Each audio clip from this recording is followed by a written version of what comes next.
نبیین صلی اللہ تعالی علیہ وسلم کی ہے۔ آنا تو ایک بار ہوتا ہے لیکن یاد نہیں جاتی، یاد ہمیشہ رہتی ہے۔ اور وہ عظیم تر ہستی جس کے صدقے عظمتیں عطا ہوئی ہیں ہر ایک کو ادب کی وجہ سے، رب کریم ارشاد فرماتا ہے کہ تمہارے پاس تمہارے پروردگار کی دلیل آ گئی۔ اب اللہ نے اپنے محبوب کو ایک جگہ دلیل قرار دیا ہے، کہیں مبشر کہا ہے، کہیں مزمل کہا ہے، کہیں مدثر کہا ہے، کہیں طٰہٰ کہا ہے، کہیں یاسین کہا ہے، کہیں نذیر کہا ہے، کہیں سراج کہا ہے، کہیں منیرہ کہا ہے، وداعیا للہ۔ تو وہ کریم جس کی نہ مثل ہے نہ مثال ہے، ان کی آمد کا مہینہ آ رہا ہے۔ سب کو پہلے تو حضور کی آمد مبارک ہو، خیر مبارک ہو، حضور کی ساری امت کو مبارک ہو، ایمان والوں کو مبارک ہو۔ جس کی تعظیم کے طریقے رب کریم قرآن مجید میں سکھا رہا ہے، وہ ایسا نبی ایسی برہان بن کے آیا ہے کہ جس کی تعظیم کے لیے حکم پروردگار لگا رہا ہے،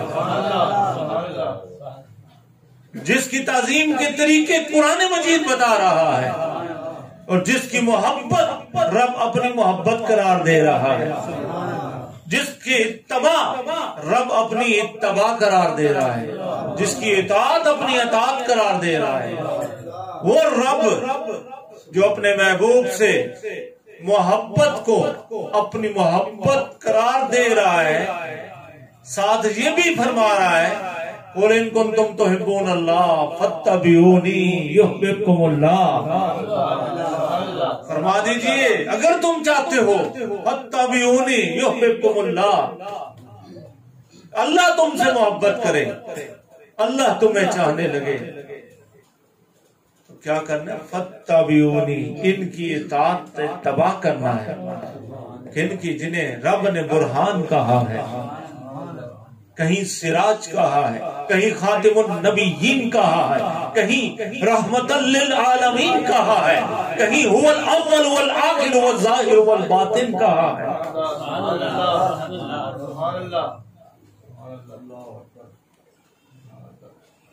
تو ہی اول، تو ہی آخر، تو ہی ظاہر، تو ہی باطن، جنہیں رب نے دلیل کہا ہے، عظیم کہا ہے، امین کہا ہے، رسول عظیم کہا ہے، کون، جن کے کون کو کون کریم کہا ہے، وہ رسول عظیم جن کی تعظیم کے طریقے قرآن سکھا رہا ہے، ان کی اتباع کو رب کہہ رہا ہے میری اتباع ہے، اور خالی اتباع رب کی اپنی نہیں فرما رہا بلکہ ساتھ انعام بھی عطا فرما رہا ہے۔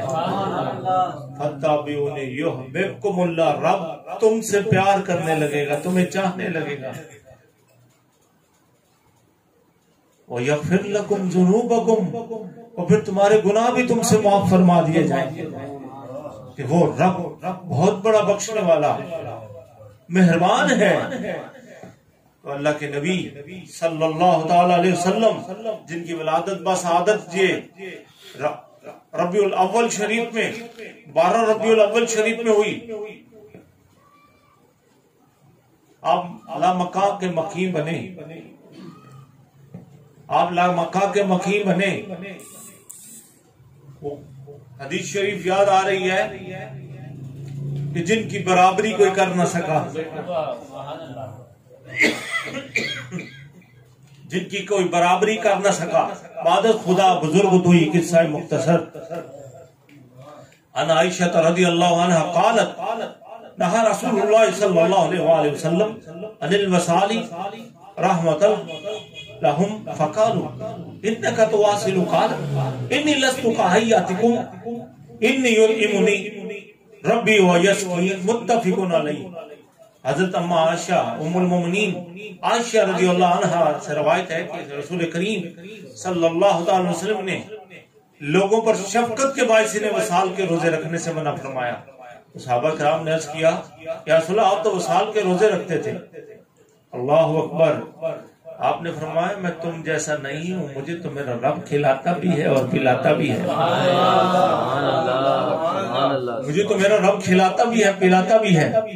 ایک اور حدیث شریف سن لیجئے، ان کی برابری کون کرے جو وصال کے روزے رکھیں تو آپ پہ لاغر پن ظاہر نہیں ہوتا، صحابہ رکھیں ان کی محبت میں تو کمزوری کے آثار ظاہر ہونا شروع ہوئے۔ حضور نے فرمایا میں تم جیسا نہیں ہوں۔ عن انس رضی اللہ عنہ قال واصل النبی صلی اللہ علیہ وسلم آخر الشهر فواصل اناس من الناس فبلغ النبی صلی اللہ علیہ وسلم فقال لو مد بی الشهر لواصلت وصالا يدعون متعمقون هم انی لست مثلکم انی ازل یطعمنی ربی و یسقین۔ یہ بھی متفق حدیث ہے۔ حضرت انس رضی اللہ تعالیٰ عنہ راوی ہیں، کہتے ہیں کہ آقا نے ارشاد فرمایا علیہ السلام نے مہینے کے آخر میں سحری اور افطاری کے بغیر روزے رکھنے شروع کر دیے، تو بعض دیگر لوگوں نے بھی وصال کے روزے رکھے۔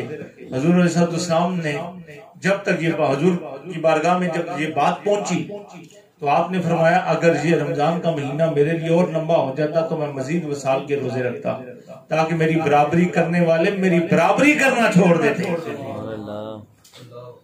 انی لست مثلکم انی اذل یطعمنی ربی و یسقین۔ میں قطعاً تمہاری مثل نہیں ہوں۔ انی لست مثلکم، میں قطعاً تمہاری مثل نہیں ہوں، مجھے تو میرا رب کھلاتا بھی ہے اور پلاتا بھی ہے۔ حضور کی برابری کون کرے؟ عبادت خدا بزرگ تو ہی قصہ مختصر۔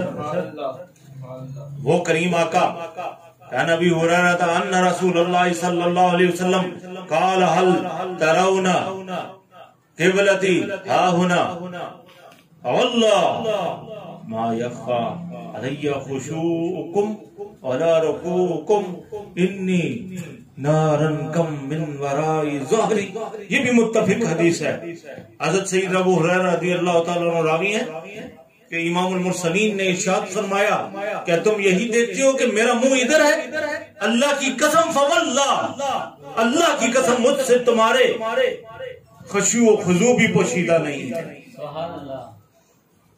یعنی دلوں کی حالت اور ان کا خشوع و خضوع بھی پوشیدہ ہے نہ تمہارے ظاہری حالت کے رکوع میں۔ میں تمہیں اپنی پشت پیچھے سے بھی اسی طرح دیکھتا ہوں جیسے اپنے سامنے دیکھتا ہوں۔ اس کی برابری کون کرے جو خشوع کو بھی جانتا ہے، خضوع کو بھی جانتا ہے، ظاہر کو بھی جانتا ہے، باطن کو بھی جانتا ہے، انہی کا میلاد آ رہا ہے۔ سبحان اللہ، اللہ اکبر، اللہ اکبر۔ آپ کی مثل ہے نہ مثال ہے، آپ کی مثل ہے نہ مثال ہے۔ کہیں فَإِنَّمَا يُصَلِّي لِنَفْسِهِ إِنِّي وَاللَّهُ، یہ الفاظ حدیث میں موجود ہیں۔ وہ محض اپنے لیے نماز پڑھتا ہے، خدا کی قسم میں تمہیں اپنی پشت پیچھے سے بھی ایسے ہی دیکھتا ہوں جیسا کہ سامنے سے دیکھتا ہوں۔ اللہ کے نبی کا ارشاد ہے، مسلم شریف میں بھی موجود ہے، نسائی شریف میں بھی موجود ہے۔ تو جو جسے رب اپنی دلیل کہہ رہا ہے، رب کہہ رہا ہے، تو وہ ایسی ہستی تو نہیں ہے نا کہ جس کی لوگ برابری کا دعویٰ کرتے ہیں وہ غلطی پر ہیں۔ قرآن کہتا ہے کہ رسول بھی آپس میں برابر نہیں ہے۔ دل کا رسول فضلنا، ایک رسول کے بعد ایک رسول کو مرتبہ و فضیلت اللہ نے عطا فرمائی ہے، اور ہمارے نبی بے مثال نبی ہیں، بے مثال رسول ہیں، جن کی تعظیم کے حکم رب کریم خود عطا فرما رہا ہے۔ لِتُؤْمِنُوا بِاللَّهِ وَرَسُولِهِ وَتُعَزِّرُوهُ وَتُوَقِّرُوهُ وَتُسَبِّحُوهُ بُكْرَةً وَأَصِيلًا۔ اے ایمان والو، لِتُؤْمِنُوا بِاللَّهِ وَرَسُولِهِ جو ایمان لاؤ اور اللہ اور رسولوں پہ